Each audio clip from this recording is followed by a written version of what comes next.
कहते हैं कि एक दैत्य उज्जैन नगरी पर आक्रमण करने आया। बृहद बृहद आकार, कौन उससे जीत सके? उस समय के राजा लोग भी उससे ना जीत सके।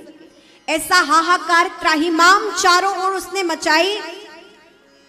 कहते हैं कि वो दैत्य उज्जैन तक आ गया, अंदर भगवान महाकालेश्वर की पिंडी के पास आ गया और कहते हैं वहां वेद प्रिय ब्राह्मण की तो पूर्व में मृत्यु हो गई, लेकिन इनके चारों बालक अपने पिता के गुण धारण किए हुए थे, भगवान शिव के परम भक्त रहे और भगवान शिव की पूजा करने के लिए ये चारों ब्राह्मण पुत्र विराजमान थे।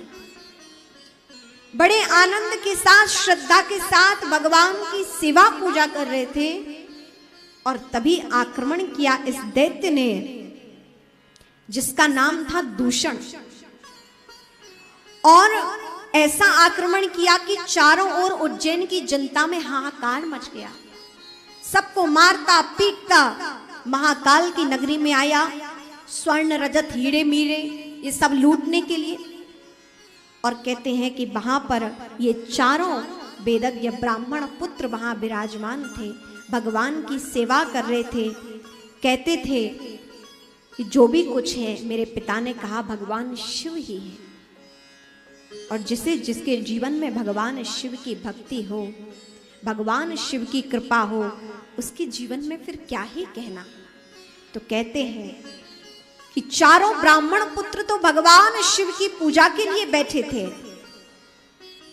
और जैसे ही वह दूषण नाम का राक्षस इन चारों का वध करने के लिए आया तो उसी शिवलिंग से भगवान साक्षात प्रकट हो गए।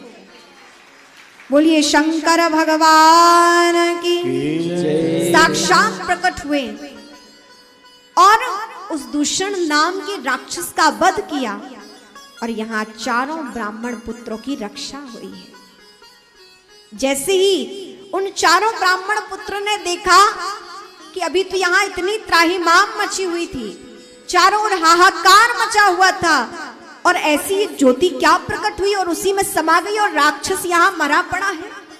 देखा तो कोई और नहीं, शिवलिंग में निशान पड़े हुए थे। देखा कि यहाँ तो बाबा भोलेनाथ प्रकट हुए हैं। चरणों में प्रणाम किया और पुनः बाबा भोलेनाथ प्रकट होकर उन चारों बालकों को दर्शन दिए। जैसे ही दर्शन प्राप्त हुए, चारों ने कहा कि भगवान अब हम अपना जीवन नहीं रखेंगे, जिसे आपके दर्शन हो गए हों अब इस संसार को वो आंखें नहीं देखेंगी। जिसने आपको देख लिया हो अब क्या संसार को देखना।